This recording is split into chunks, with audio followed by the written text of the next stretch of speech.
then I'm using a level 0 gem. So as you can see there, the gear requirements and the Paragon requirements are virtually nothing. This is the second day of the season, so this is season 5 obviously, and this is what I'm running to farm Torment X. It just pretty much wrecks. A guy in my chat called Muzz suggested it, and yeah, we just optimized it a little bit, and now it's just ridiculously powerful. Absolutely destroys anything. I can't even imagine what it's going to do with a fully geared character. This is going to be ridiculous. Okay, so the way it works, the main thing that's going on here that makes it absolutely destroy is the fact that you have Ingiom. So Ingiom is a weapon that reduces all your cooldowns whenever you kill an elite, and you can just pretty much, what that allows you to do is just spam Explosive Blast. So normally if you're spamming Explosive Blast, you would just use up all your arcane power and you would just run out of arcane power and you'd fail. But that's where Diamond Skin, I think it's called Prism, comes in. And that's a special room, so you can see my Diamond Skin buff there, number 2. It's up the whole time Ingion's up, and when Ingion's up I can spam Explosive Blast, so whenever I can spam it, I have infinite, arcane power. And this pretty much allows you to make a build where you do a ridiculous amount of damage. Because we are using Tarasha 60, as you can see there, I've got all the elemental flavors there, so we're getting 4, so you guys don't know how that works. Tarasha requires you to use 4 different elemental spells. So we're using Fire Explosive Blast, we're using Arcane Teleport, we've got Ice, Frost Nova, and then we've got Lightning Execute. And the new patch, all you have to do is initially cast those spells once, and then as long as you just keep alternating 2 abilities, you're good. But in this case here, you can spam, Frost Nova literally doesn't have cast animation, Explosive Blast doesn't have cast animation, Teleport is an ability skill, and the only thing you actually have to consciously think about is to press, you have to just make sure you use Electrocute, every 4 or 5 seconds, your strength focus. Yeah, you can have this skill as well. But in the late game, I don't think we'll be going over that in the item section soon. But otherwise, the gameplay is pretty much simple, and you can see you pretty much just run down the monsters, and they kind of die. This is Torment X. This is single player. I mean, if you guys were watching earlier on my stream, I was doing it in 4-man. It looks pretty much the same. I mean, you can see that everything just dies. And if it doesn't actually die, if I walk past it doesn't instantly one-shot. Okay, it then burns to death. Because we have 5 hits, 4 hits. So, because there's so many explosive blasts going off at the same time, and you put amped up so much, you walk past something for more than 500 milliseconds, it's got the 3000% burn until they die, give up a run, and they will just die. You can run like 4 screens away, and eventually they'll just burn and you leave them. So you'll just get all that just by walking around. Otherwise, that is the gameplay, and now we are going to go over the gear, guys. Hopefully you enjoy it. We'll go over the gear first, and then we'll do the skills. So this is the baby maker right here. This is the magical wand of work. This is an extremely rare wand, and there isn't even a cheating or trick you can do to get it. To get this wand right here, I suggest crafting wands, or actually looting wands to the ground, so the yellow ones, and then just going to your cube, and then just upgrading the wands, and that way you'll get a forced wand legendary, obviously because there's only a limited amount of wands, whereas if you gamble for one-handers here, there's virtually swords, maces, all this crap that you can gamble, and if you're upgrading wands, you've got a pretty high chance of getting one. I think I just randomly looted mine off the ground, but you can force farm a wand as well. That's what it is. And so the way this thing works is, okay, increases your explosive blast damage by up to 100% additive damage, so doubles your damage output, and then also makes explosive blast trigger 3 additional times. So when you press it, it's like pressing it 4 times. It's pretty absurd. It literally doubles your damage and then triples it. And there's separate multipliers, and they just completely makes explosive blast crazy ability. So you see when I'm running around the rest, you can see it just goes completely crazy. But yeah, you need this weapon to make it work. Obviously you can play this without the Wand of Woe, but you cannot split the one. You just have to change this to something like, I was playing similar to this, and you just put on like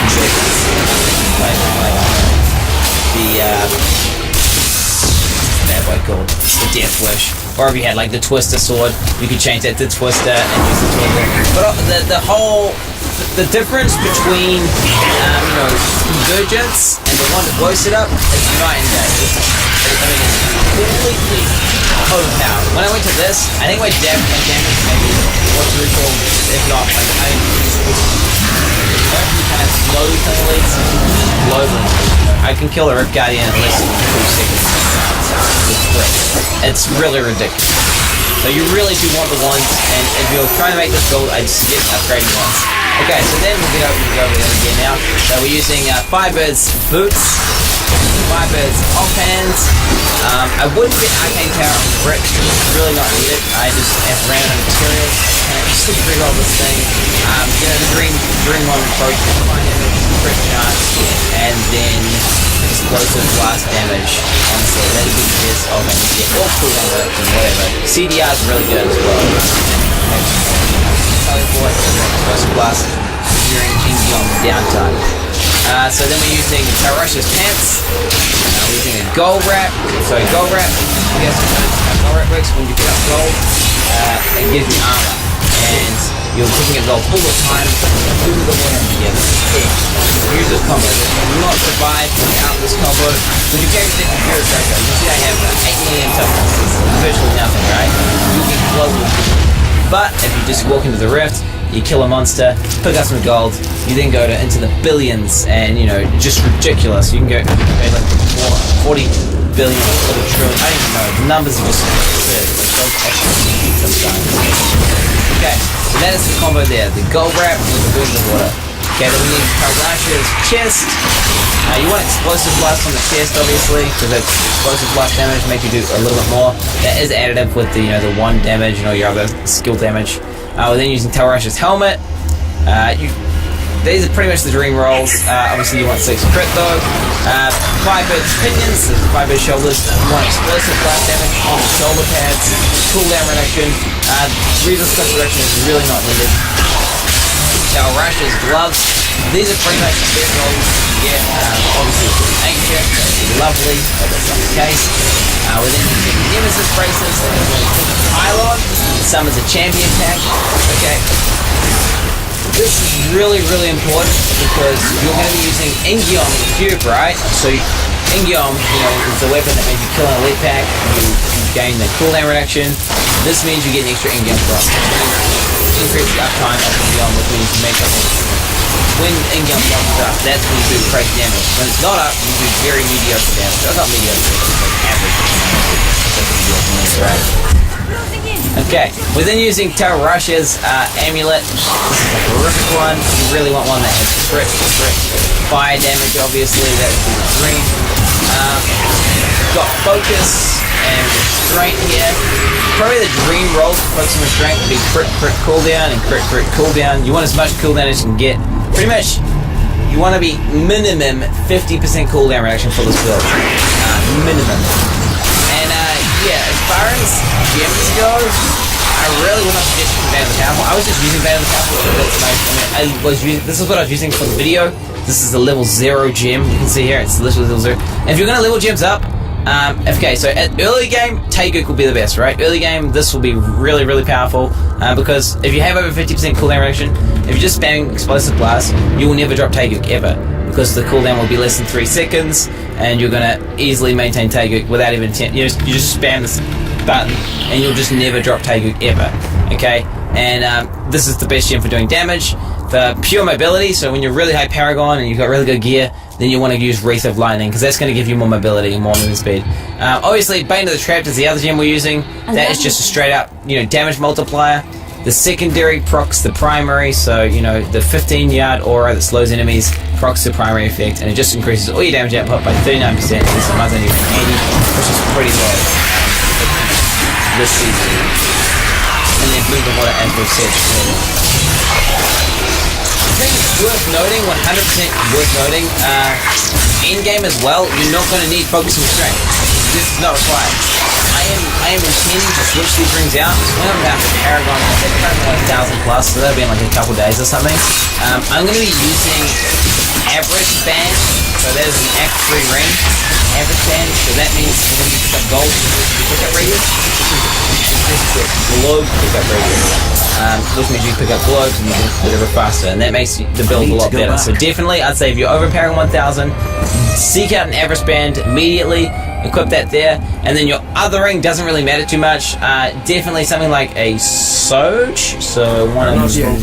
What does one say to an ancient Nephilim ghost? One of these things right here, so I've already got one prepared. So I'm probably going to be using an Everest band and a Soj, or you can go like whatever the hell you want. It's up to you, honestly. The secondary ring doesn't matter. But yeah, that's just the thing I wanted to point out for sure.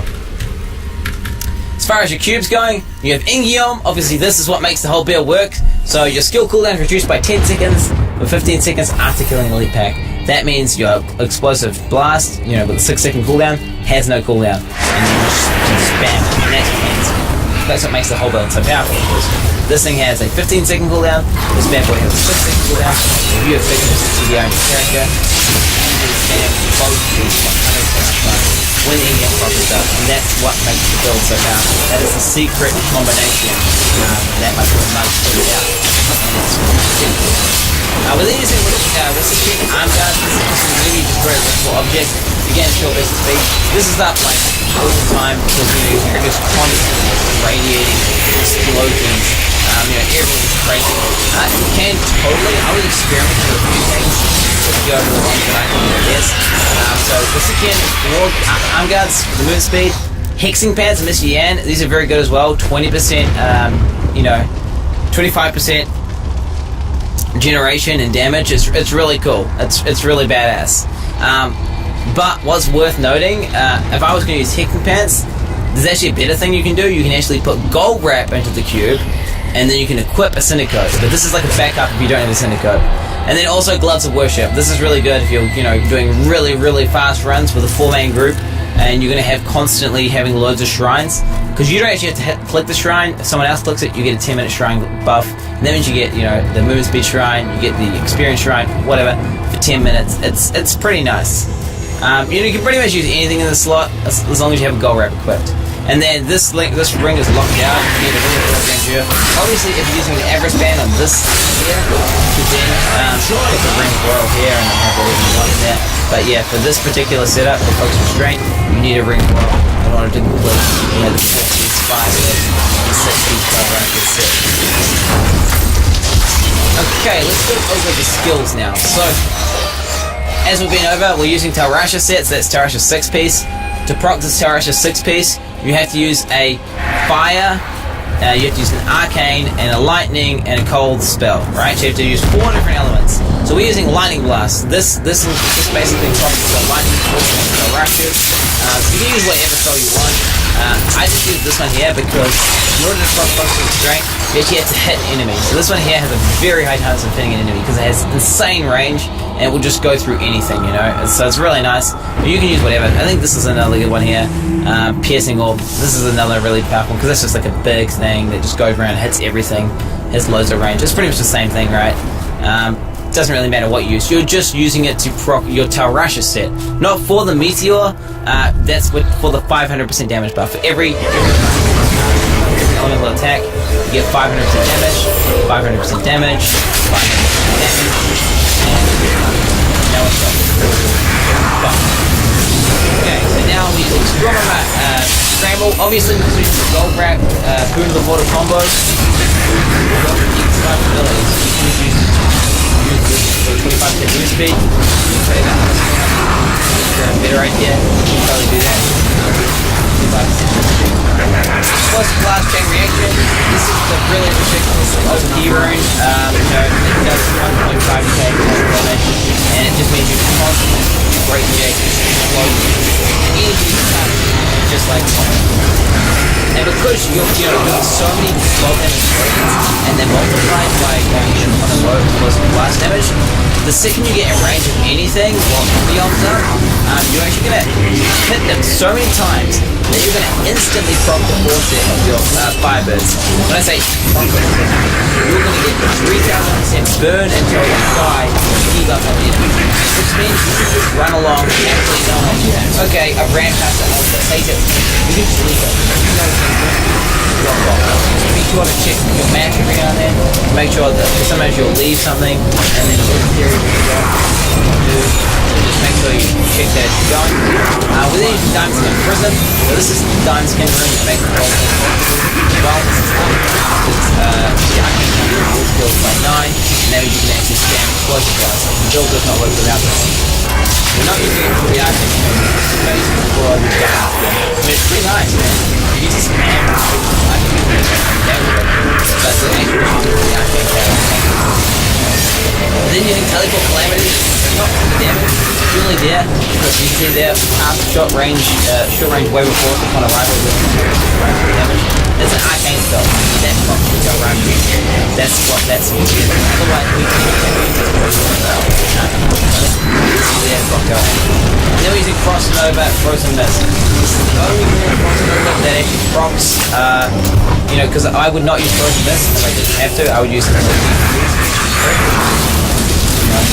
explosive blast and boarding.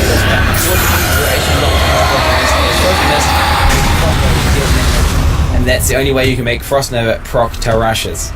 When they're using Elemental Explosion, it's perfectly synergetic with Tarashes because you're just casting 4 different spells. So Elemental Explosion is up the whole time. Audacity, 30% damage multiplier to enemies within 15 yards. Okay, I think the damage radius of this, is of 12 yards, so you can't really damage anything that's not... Okay, you can because you've got your Firebird's dot. Yes. But the majority of your damage is coming from the Explosive Blast, and this is multiplying that, GGWP. Illusionist, when you use Mirror Image, Slow Time, or Teleport, your movement speed is increased. So 30% movement speed for 3 seconds. You're pretty much using your Teleport more than, every 3 seconds when your Ingion's procced. So you get 30% movement speed. 20% CDR, that means you can spam Teleport faster while your Ingion's procced up. So you might be wondering why we're stacking so much CDR. The reason why you're stacking so much CDR is so, when you're out of Ingion proc, so when your Ingion is not, so you haven't killed an elite, that means you can spam Explosive Blast.